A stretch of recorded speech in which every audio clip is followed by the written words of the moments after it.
Hello, everyone. Welcome to our Facebook Live today. So glad to see so many of you with us, joining from near and from far.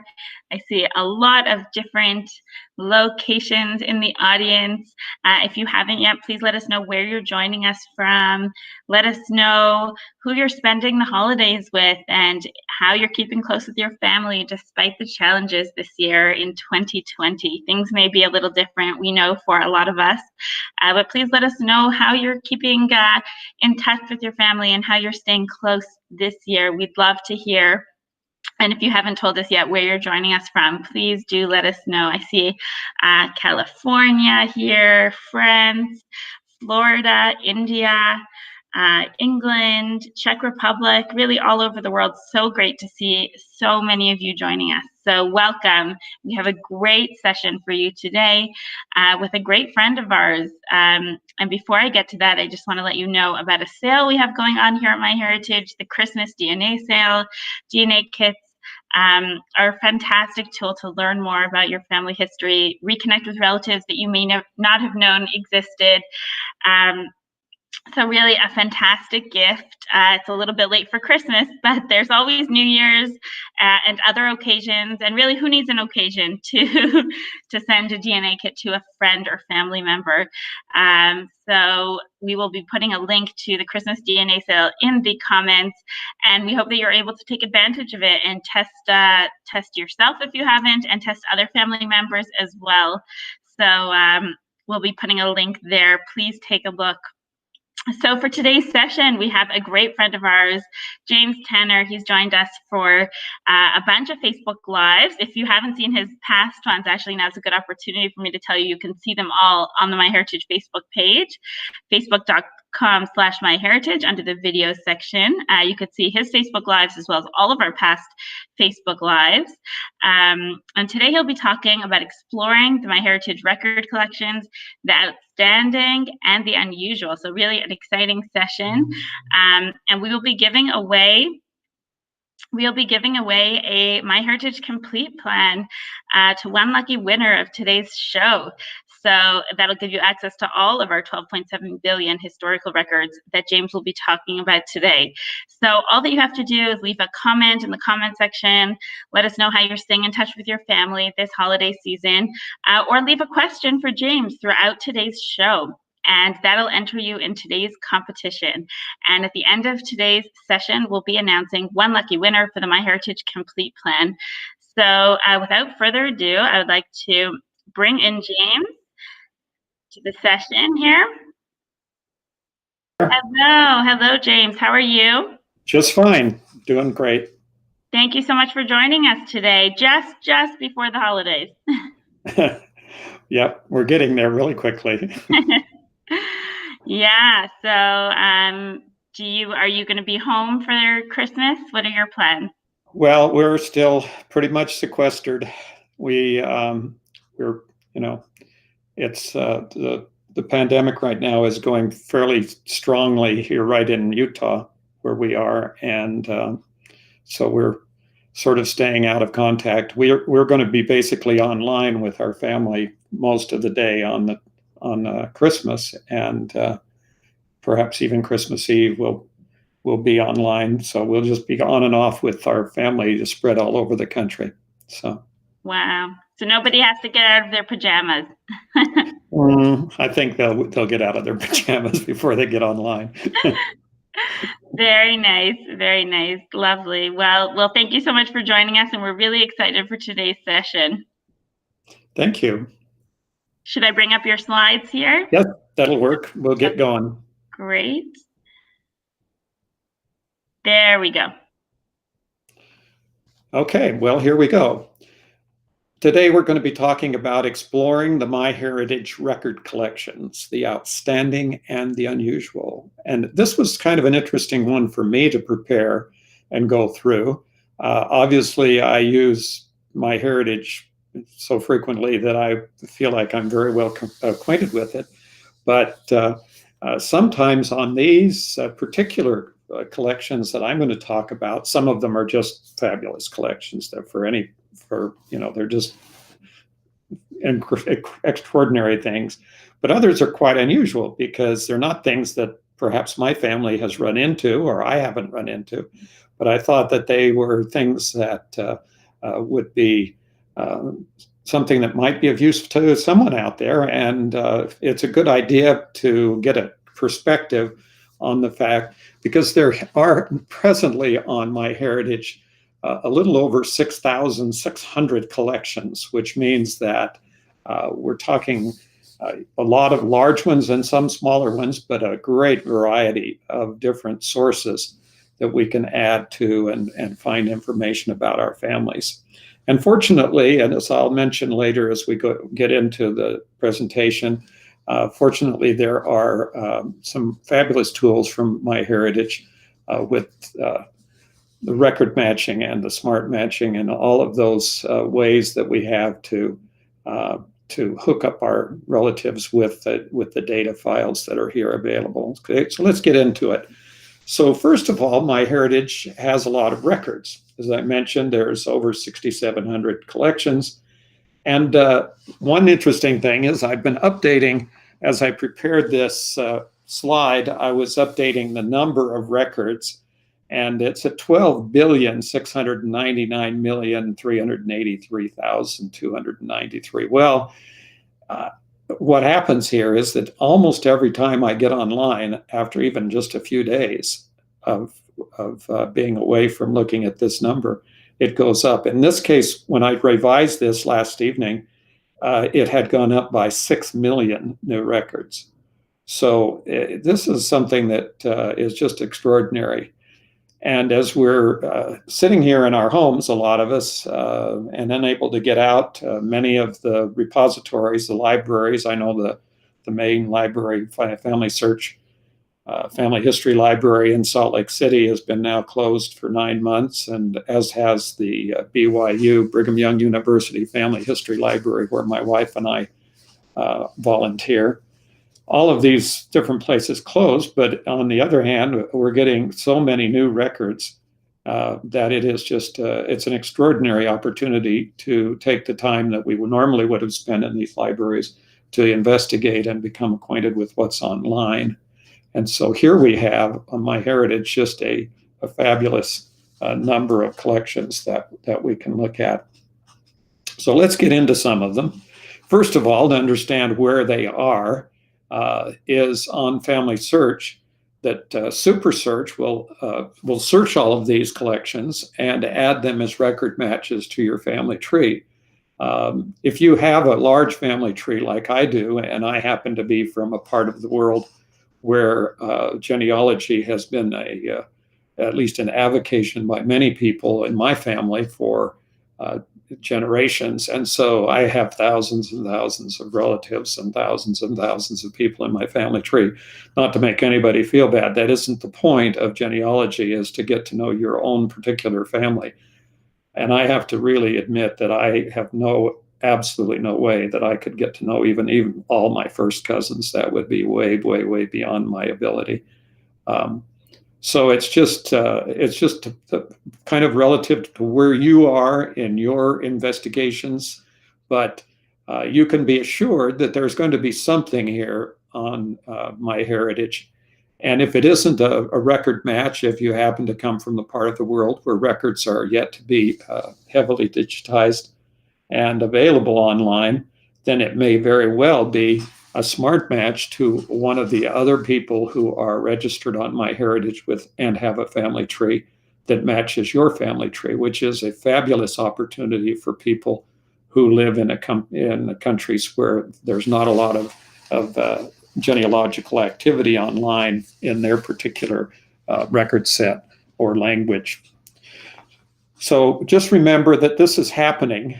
And so if these records do pertain to you, a lot of times you'll begin to see record hints pop up or record matches pop up for these particular records. Now, all of the records in MyHeritage, some time ago, they created the collection catalog, which is a listing of all of the available records on MyHeritage, which is very interesting. And this is obviously the way that I got into looking at all these different types of records that we have available. And so what you do is you go up under the research tab right up there at the top.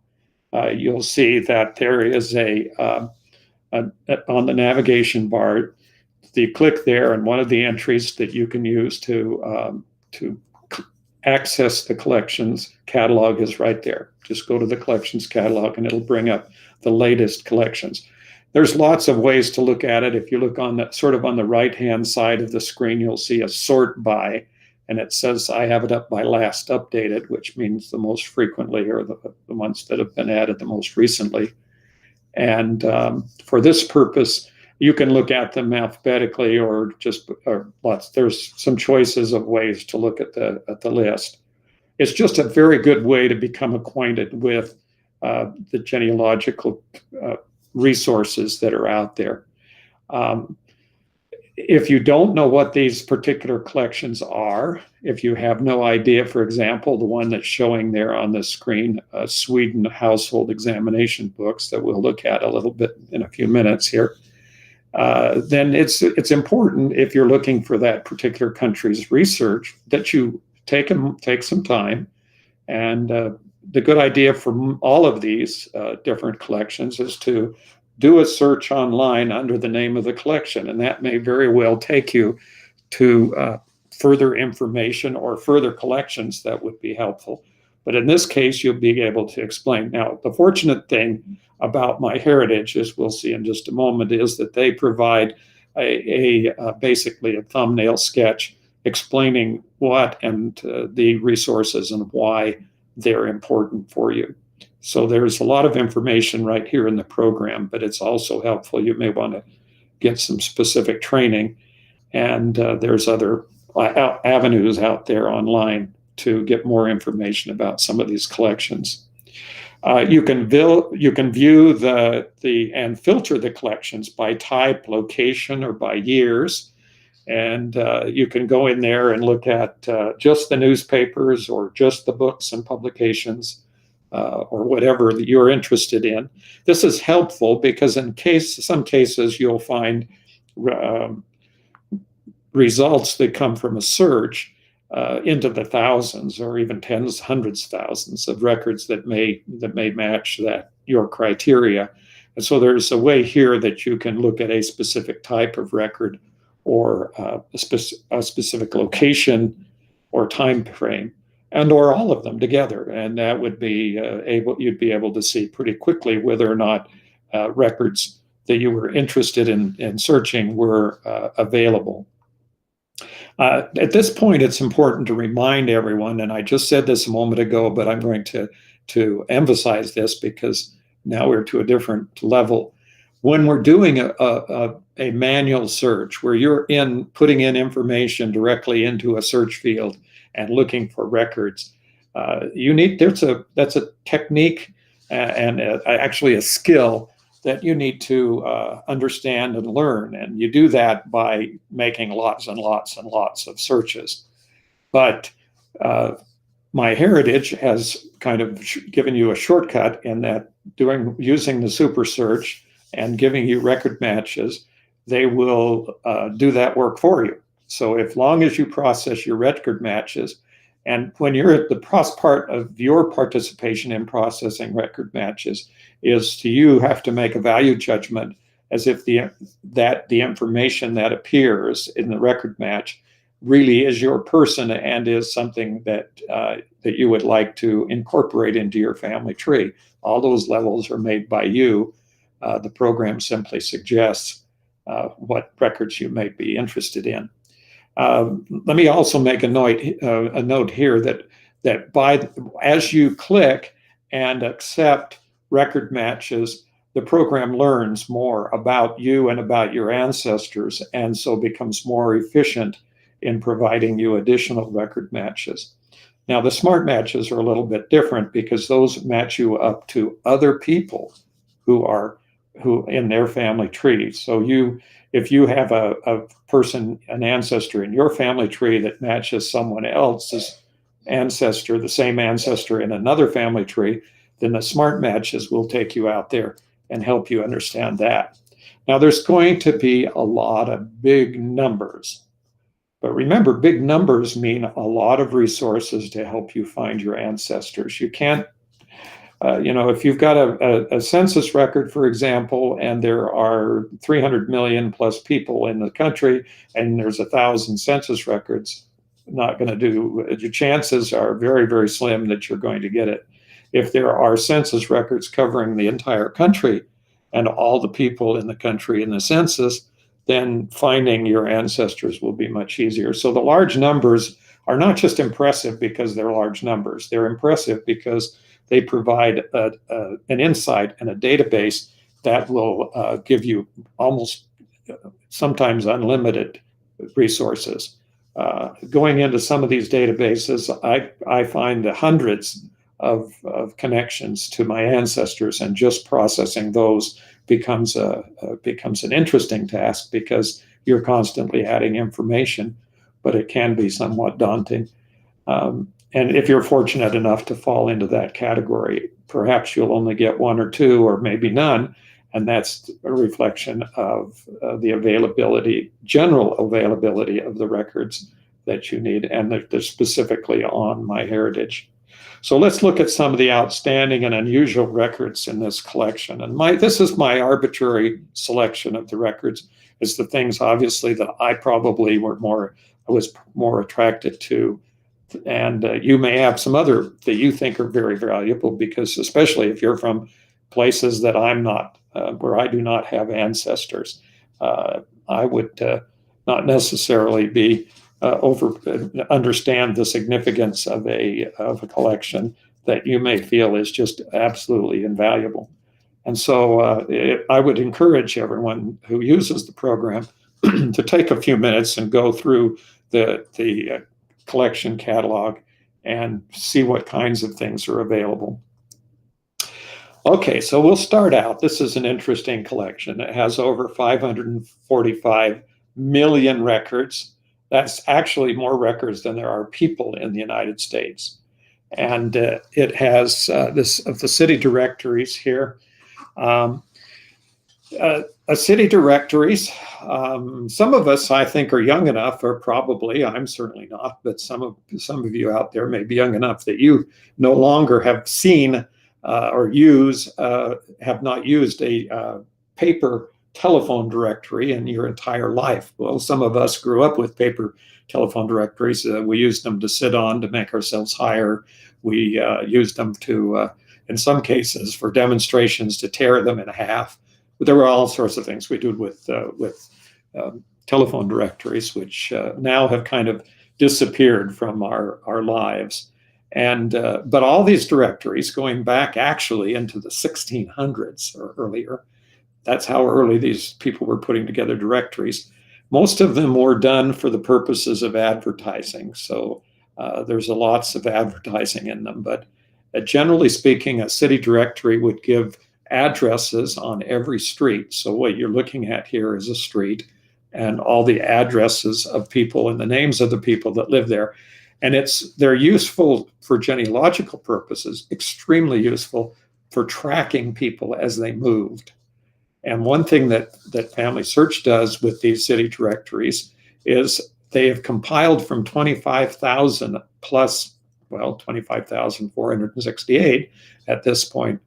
And they are basically published between 1860 and 1960 across the United States. And they're created by MyHeritage they have a machine learning technology that goes through and analyzes the information. And there are 1.3 billion individual records that have been created. And those are consolidated into millions of aggregated records. So when you do a search in a directory on MyHeritage, you get the individual who lived in the addresses during a span of years. So if your ancestor was moving around, you'll actually see the dates and the places where that person moved across multiple years of the directories. So this is really kind of a really interesting procedure here. I want to kind of illustrate this a little bit, just finding this. And I did a search for my father in a directory for find out where he lived. And I found that he was living in Salt Lake City, Utah, and he was a couple of things here, and that looks like it's a little bit of jargon there, but it's giving my father's name, my mother's name, and the fact that he is INSTR as an instructor. So he was working as some sort of an instructor. And then the place that he lived in, the H, it means his house. It means it's a house. And the house was address is right there. So I had no idea. In other words, this was absolutely new information to me. I know he was living in Salt Lake, but I had no idea where he was living. And that's something that's often doesn't get recorded in your family. And so it's sometimes surprising. I've had people comment, well, I didn't even know my father lived in that state or in that country, wherever. So that's why it's so important that we go through this. Okay, now we're going to move kind of quickly here through a whole lot of different records. I'll try to explain them as I can. If there's obviously, as Esther mentioned, if you have a question, you can put that in the chat, and we'll try to get to some of the questions at the end of the presentation. Historical books. Now, this was not something that I was acquainted with. These types of indexes are not generally, this type of index, for example, is not generally sold, represented, included, whatever you want to use the term, in genealogical works. In other words, if you're writing about genealogy, this probably isn't a record that you would have thought about using. And it probably comes from somewhere out of the realm of what you would usually think of as a valuable genealogical record. Well, when you start getting, as this number here is 494 million records in 3 million books, it starts to be a database of information about people from 1811 through 2003 that is extremely important and interesting and important. So what kinds of things could we find in this record? So what I did is I looked through, it's basically an index of persons mentioned in various English language public domain books. So there's a very large collection of books that has been indexed by optical character recognition, and all of the names in the book by some software programs that have gone through and selected names have then been pulled out and indexed and then identified to the book that they came from. So you could go back and find out why this person, who may have been your ancestor, was included in that particular book. So, and they're the authors of the publications, and it includes all this information. It includes the year, the title and year of publication, the name of the author or authors, birth and death year of the authors, the names of the individuals mentioned in the publication, the publisher, and the subjects of the publication. In some records even go that far. So this is interesting information, and you might be surprised. The first thing I hear from people is, oh, well, none of my ancestors would have been in any books. Well, that isn't necessarily true. One of the things that we used to do when I worked down in Mesa, Arizona, at the Mesa Family Search Library, people would come in and say, well, oh, no one's ever written about my family. And I would take them to our collection of what we call surname books written about families. And inevitably, Mesa was it's not a very small town, it's quite a large city, but the people who were coming in would, in many, many cases, find out that there was a whole book written about one line of their family, and they were always very surprised. So this is important to understand that by searching this database, you can find your actual people. you can find people that you're related to. And of course, I have to illustrate how that happened. And I went in and I looked for my father again. And I found him and as working as an attorney, which I knew about because obviously he did that for most of my life. And but he had a Court of Appeals brief in the United States Court of Appeals for the Ninth Circuit, and he was one of the attorneys listed on the as attorneys for the appellant, in this case James Stewart Company, a company, and that was interesting because that would give me some information about that particular time. It was back in 1961. And so that gives me a time frame.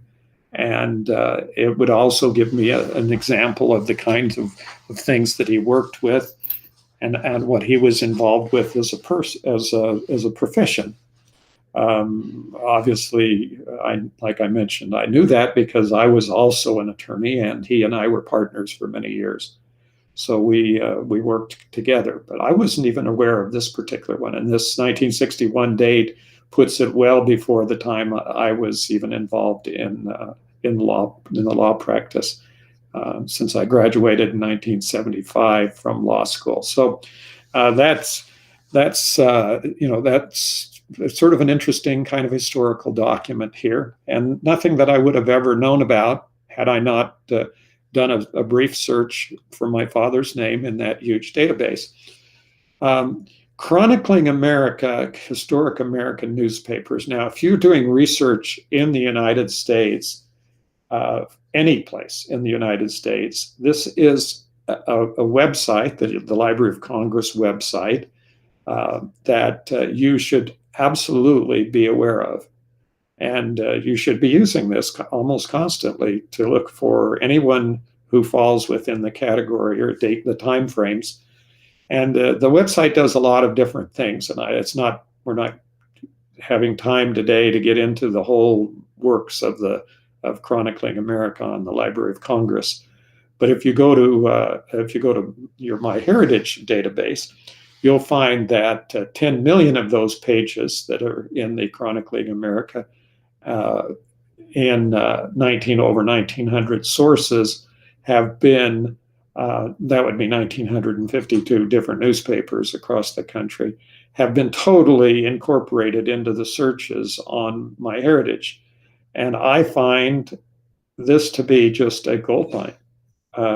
It just so happens that one of the newspapers that I use, that I knew about, but here's the problem. Okay, so let me kind of put this in a perspective of what the real problem is. I have a lot of ancestors, as everybody does. Everybody has a lot of ancestors. And if I were to go to Chronicling America on Library of Congress, which I have on occasion many times, I would have to put in all my search terms, and then I would have to do a search and go through all of the responses, and then I would have to determine if they were good, and then I'd have to go through all that process of downloading the file, creating a source citation, uploading it into my program, and so forth. Now, what can I do here now that this Library of Congress record is in MyHeritage? They tell me the record super search gives me a record match to the record with my grandfather, and here's one of the records. So I did a super search, and here's my grandfather. I don't have to copy it. I don't have to do anything. I just have to say, yeah, that's my grandfather, and then using the MyHeritage technology, I can link that to my family tree, saving me like 5 steps of taking it out of the Library of Congress directly and putting it into a family tree on MyHeritage. And then I have a complete copy of the article. So we can attach. Now, this is kind of the newspaper challenge. You have a whole page of newspaper here, and it may show you, may give you some idea where that name is found on there. But the other part of this is, of course, I'll mention this, that you can attach it to your family tree. But The interesting thing about this particular newspaper is that where my grandfather lived was the same town where almost all of my great-grandparents, except one great-grandparent who did not live there, but every other great-grandparent I had was lived in the same small town, and all of their children married people in that town. A lot of them did. And so I can go through any one page of this particular newspaper is going to bring up, it could be as many as half a dozen or more of my relatives on this one page. So the fact that they found one name on here really is, yeah, they did, but that's wonderful. But there's lots of other information that you can glean from these small town newspapers. So this is kind of opens up a window real quick into all of these different newspapers that are available. Now, that's not all, because MyHeritage also has millions of other pages of newspapers around the country, around the world, actually, that you can that are also searched and come up, but also can be searched individually if you wish to do that. If you're just going in. I think it's a little bit inefficient to do your own searching because they're probably going to provide you with more record matches than you can handle if you really do have a lot of people out there. But the tools to do the searching are there, and they're very valuable to do. So what we have here is everything from Australian newspapers down to Ohio newspapers. And there are 48 additional collections of newspapers right now. There may be more in the future, but there's 48 additional collections of newspapers on MyHeritage. One of those I wanted to highlight, and that was the Netherlands newspaper, 1659, look at that date, to 1899. And there's 1,730,000 pages, not names. Pages in 194 newspaper titles from the Netherlands. And the Netherlands, a year ago, before the pandemic, my wife and I were invited to go to the MyHeritage Live conference in the Netherlands. And that was where they announced, MyHeritage announced that they were beginning to index and digitize and incorporate non-English language databases in there. Well, they have a lot of foreign language databases, but newspapers from various countries. And so this is just the beginning. I'm sure as time goes on that there will be additional places, but they're very valuable because, once again, in the smaller areas of the country, out of 194 newspapers, if you had all those people looking for things to write about and including things, it's pretty common to find your ancestors, even if they weren't very rich or very exemplary citizens. In fact, if they were too different than they should have been, if they'd been doing things they shouldn't have been doing, they might likely show up in the newspaper. So this is another way to get more than just a glimpse, but a real depth look at what's happening in the countries. Now, one of the things that I get asked constantly about digital newspapers, and I talk about it, and I wouldn't repeat this if I hadn't been asked this question, I don't know, I can't even count, but regularly I'm asked this question when I say, well, you really ought to be out there looking for the newspapers. And then they say, well, what about the obituaries? Are the obituaries there? And my answer is always, yeah, no, they cut them out before they digitize them. I went, no, that's not true. Yes, of course they're there because they're part of the newspaper. So why wouldn't there be obituaries? You're going to stop and not put them in? No, they're all there. So, but finding the obituaries in a newspaper, even if you're doing a name search in all the newspapers, and if you don't happen to have a copy of the particular paper that you're looking for, then an index is really helpful. And this is United States Canada Index of obituaries from 1900 to 2019. So there's 16 million of them, more than 16.5 million of these records in this large online database. And so the question is, who's in the database?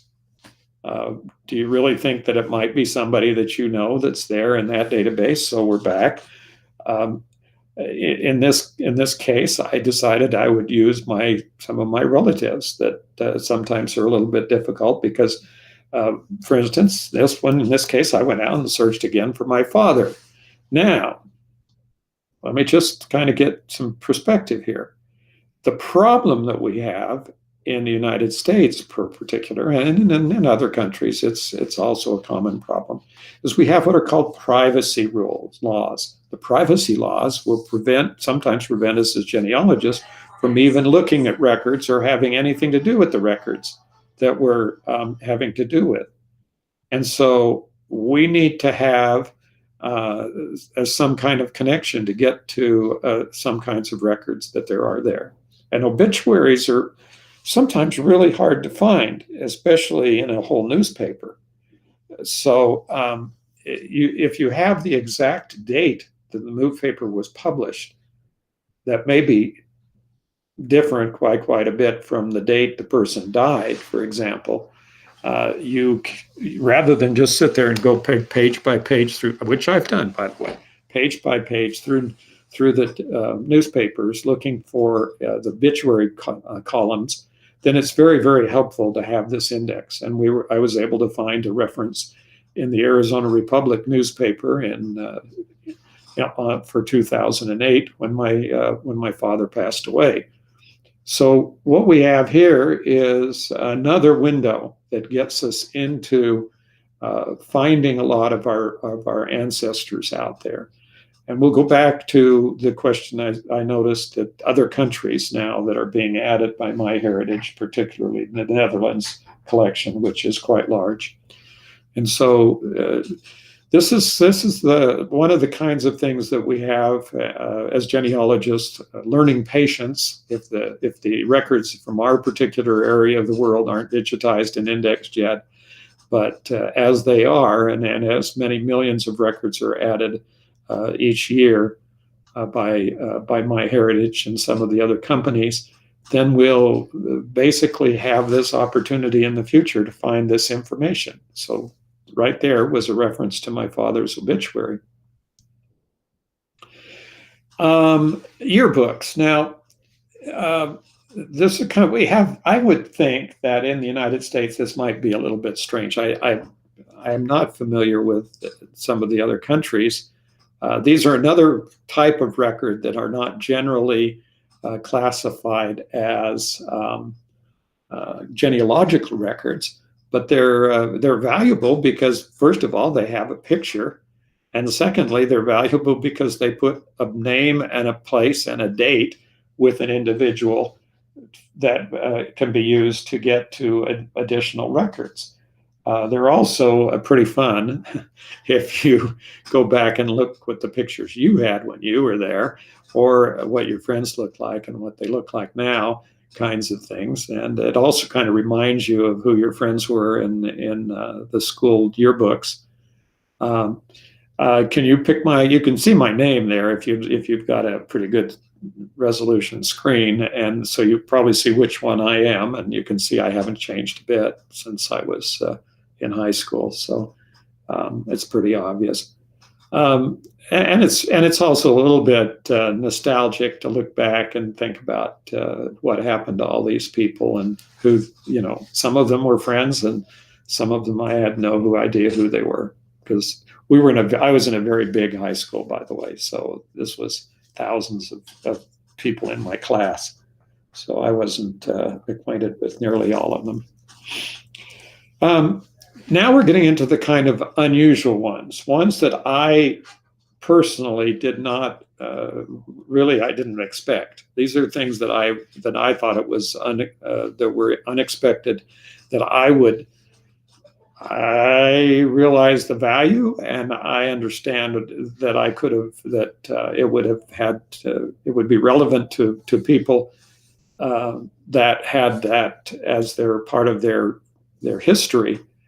But They are not records that I would have thought of firsthand right off the bat. This one is Japanese Americans who were relocated during World War II from 1942 to 1946, and there's 100,000 records.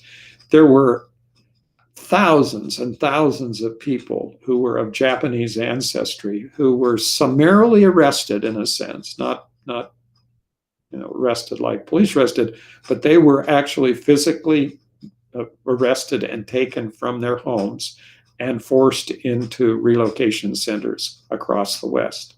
There's one out here in Utah, out in the desert west of where I live in Utah Valley. And there are others around the country in the western part primarily was where the people were associated. And they were essentially concentration camps in a sense. They were not horribly badly treated, but they weren't horribly well treated either. They were very well much deprived of their freedom during that terrible time during the war. And the reason that they were doing it was simply the people in the United States were afraid that there would be somehow a connection between the people they were fighting in the Pacific, the Japanese, and these people who lived in the country. And that was totally unfounded in probably almost all of the situations out there. But these records are here, and they're available and searchable here on MyHeritage. So if you happen to be in that category. Now, if you come from a Scandinavian country, Denmark, Norway, Sweden, and Finland, you are simply going to be overwhelmed by the number of records that are available on MyHeritage from these 4 countries. Most of those records are now almost complete, meaning they have almost everything. And I'm just going to kind of highlight what's here on these Scandinavian records. 29 collections with over 107 million records in Denmark. Little country. It's not really, it's not huge. 4 collections with 48 million records plus from Finland. 10 collections with 79 million records from Norway, which, by the way, have been added to probably since I know there's been some releasing of records in Norway since I did this slide around the same time. And 34 collections with 157 million records in Sweden. So these are the kinds of records I said I was going to work with some big numbers, and these are big numbers, but the coverage here is phenomenal.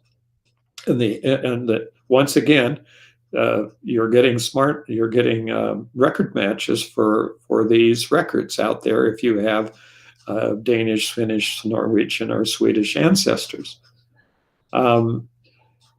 There's always a problem with doing research in Scandinavian countries, and that is that the number of names of surnames and given names is relatively small.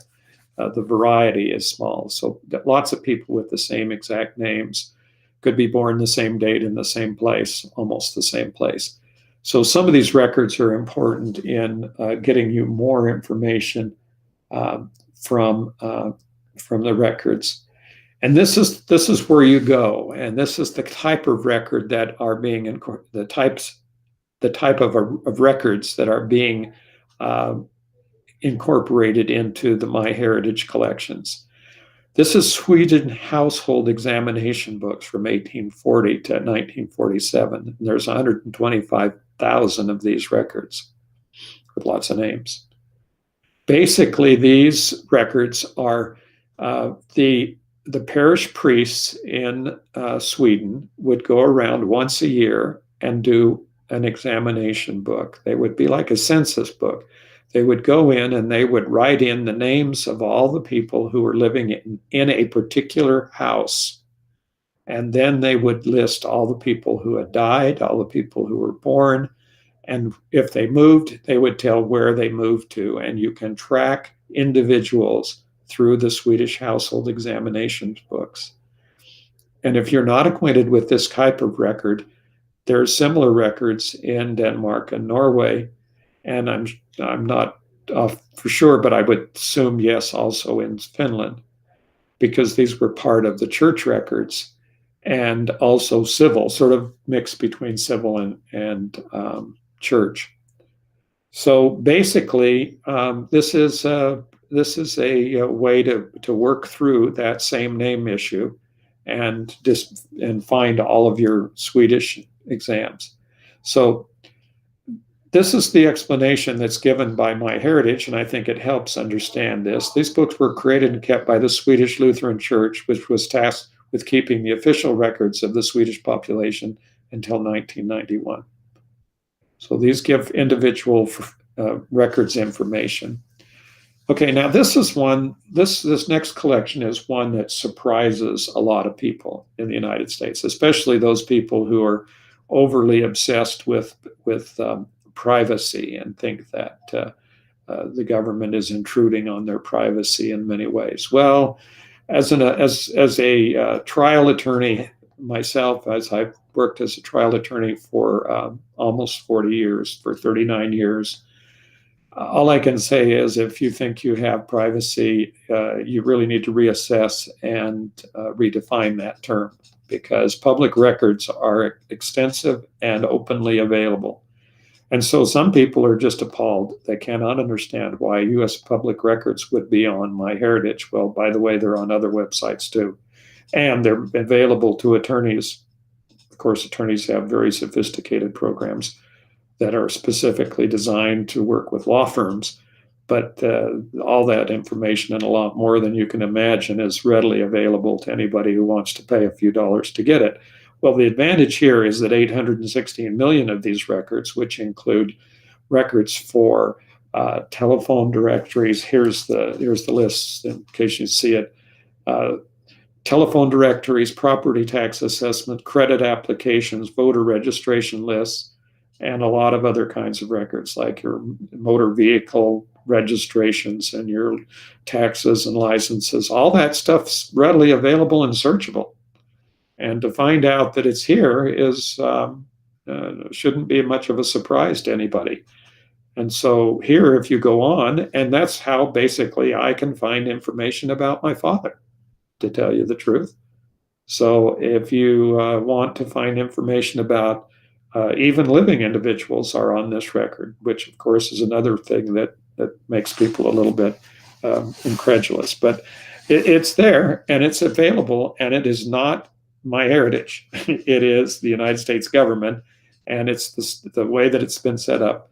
And so that's why I say if you get upset with publicity, with privacy issues, then you may want to move to your own deserted island and cut off all communication with the world, because you certainly don't want to use your credit card or fill your car with gas or do anything that would be a public record. This is one I had never heard of, and it's called Tributes, and it's on a website that has collected over 8 million records.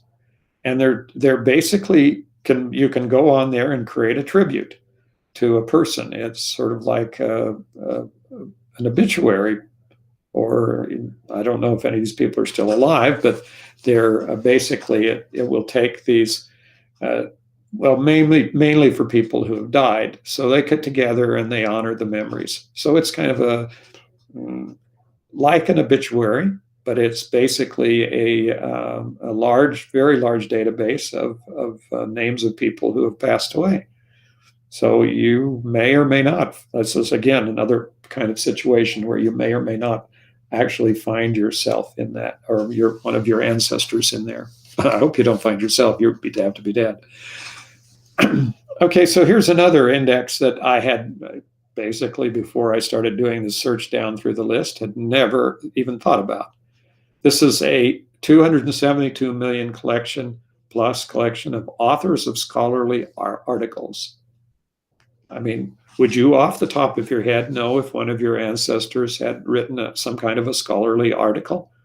Well, in this case, if you look closely at this, you'll see that I chose Albert Einstein.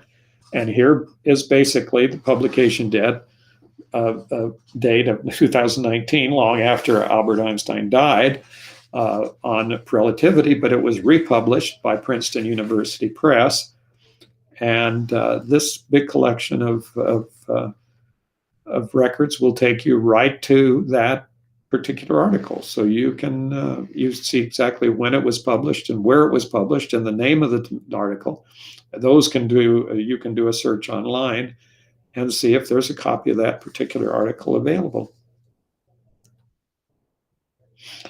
Now, just kind of a little overview. We're getting close to the end here, and we have, just so you'll know, we have on MyHeritage, we have access to 63 collections with over 170 million records from Germany.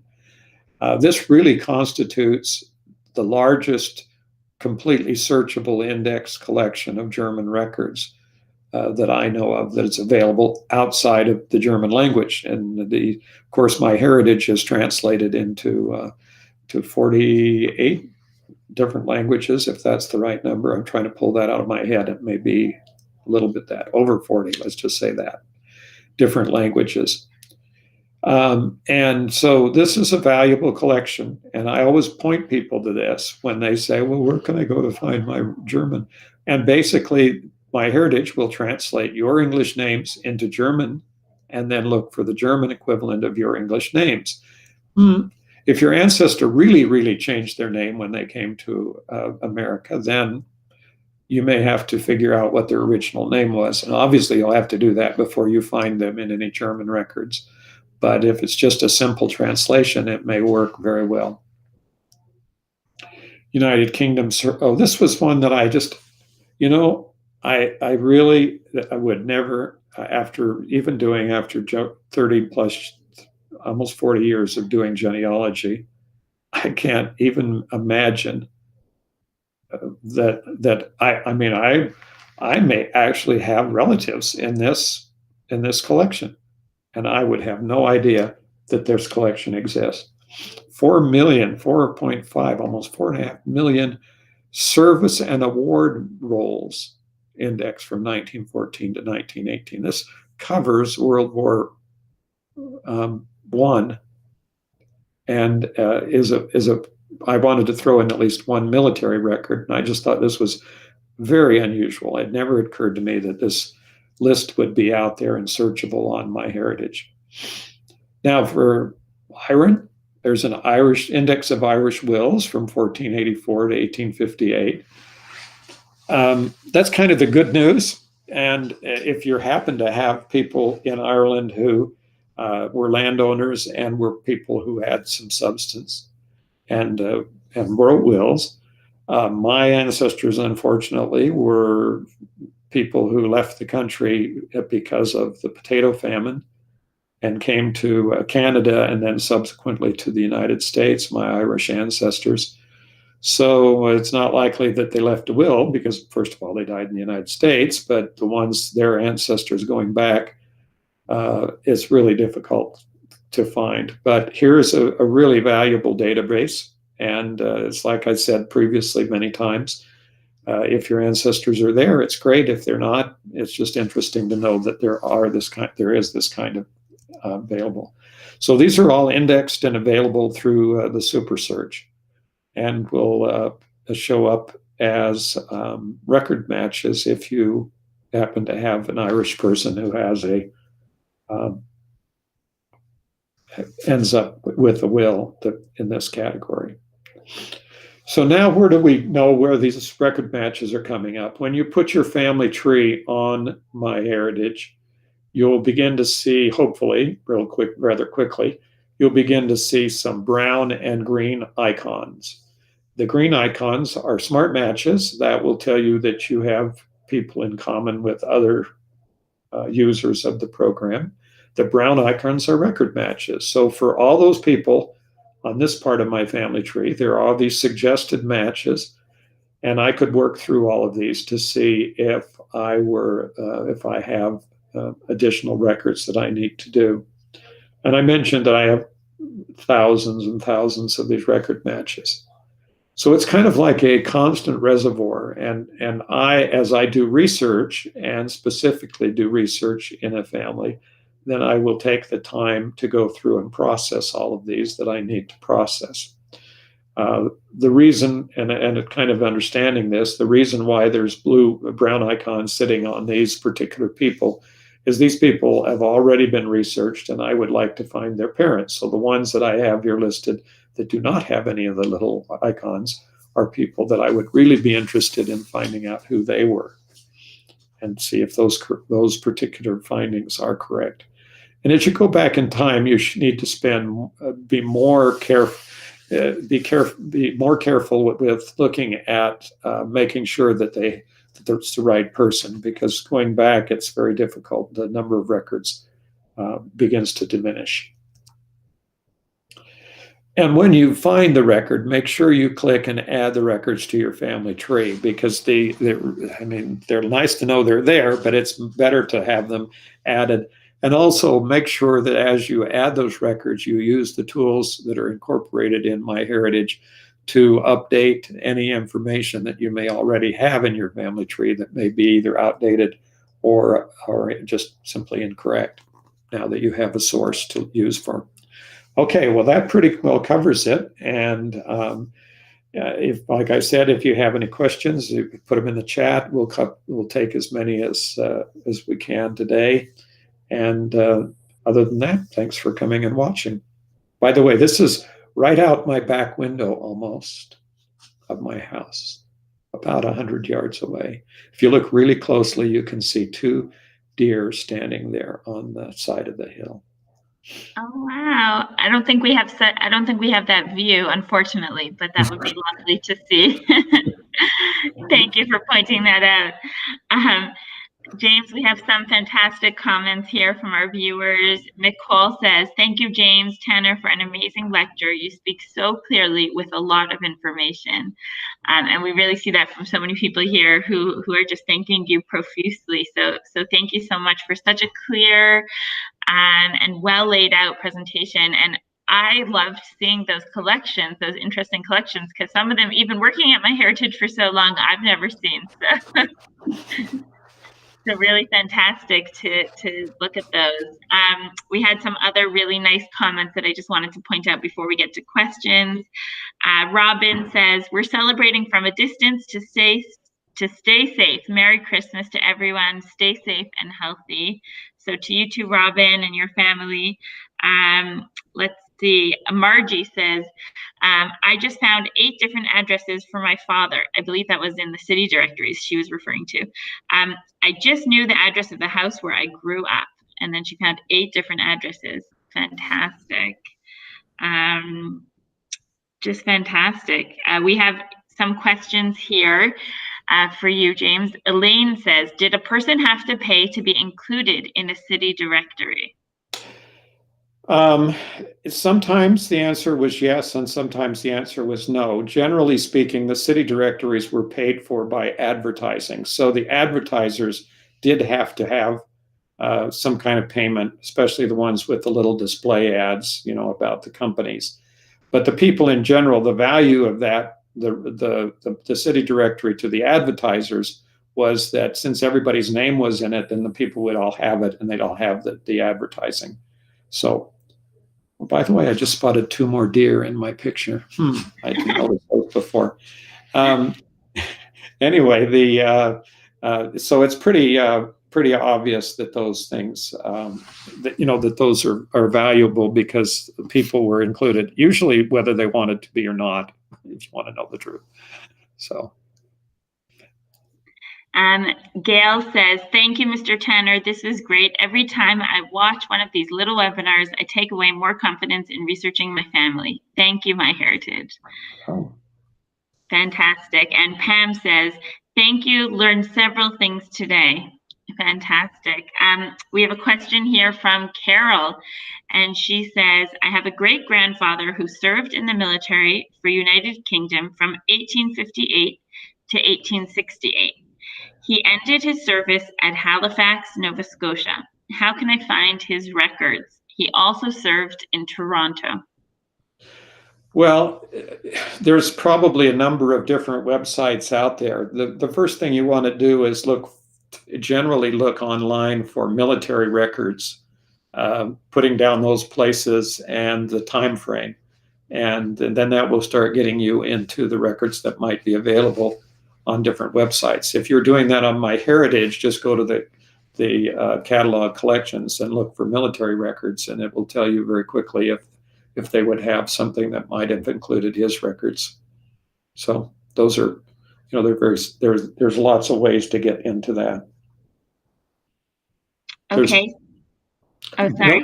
Military records are, let me just kind of follow up with this. Military records are generally spread out all over the world.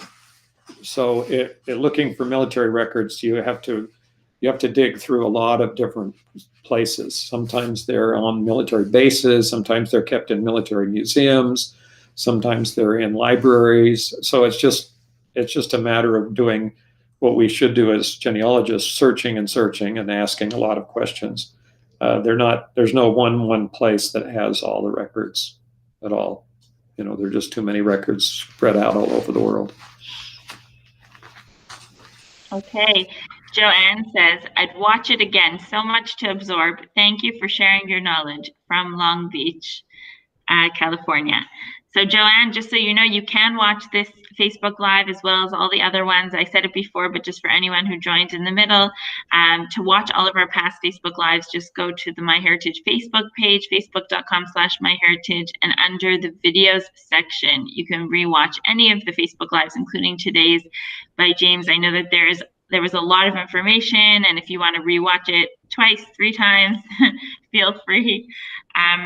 We'll just take one last question, James, if that's okay, before we announce our winner. Sure. So this is from Stephen, and Stephen asks, I've been trying to find where my great-great-grandpa lived prior to the house I know he lived in. The city directories showed the house he lived in and my grandpa and dad, but I'm still trying to find out where he lived before then. Any tips?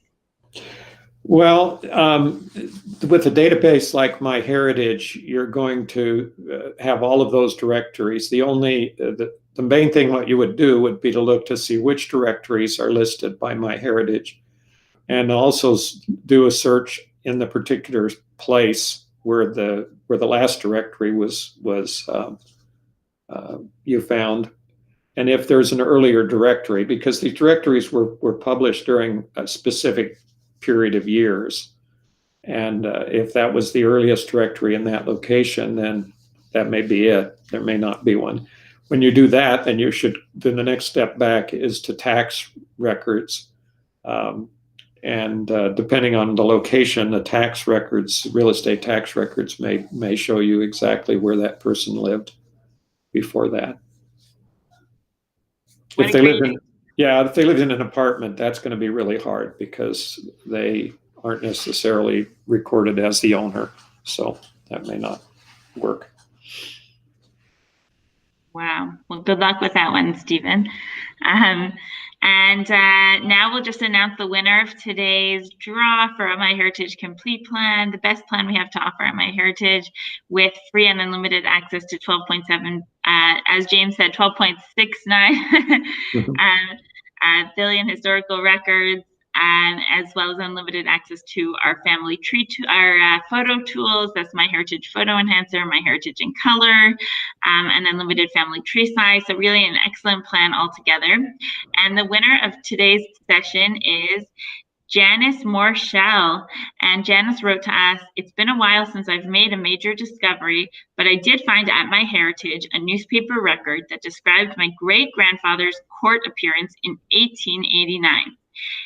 It read, neatly clad in a well-fitting suit of dark material, and the manner in which his goatee and mustache were arranged, together with the contour of his head, gave him some resemblance to the third Napoleon. He was arrested for stealing a horse and buggy, convicted, but pardoned about a year and a half later. What a nice find, Janice. That's incredible. What a newspaper article to find about your family. Really amazing. So congratulations, and we'll be in touch with you through private message to claim your prize. James, thank you so much for joining us today. What a session. We really learned so much. Okay, thank you. Glad to be here. Yeah, it was our pleasure to host you. And to everybody, we wish you Merry Christmas, Happy Holidays, and enjoy the time that you are able to spend with family, virtual or in person. And so happy holidays, everybody. Bye. Bye.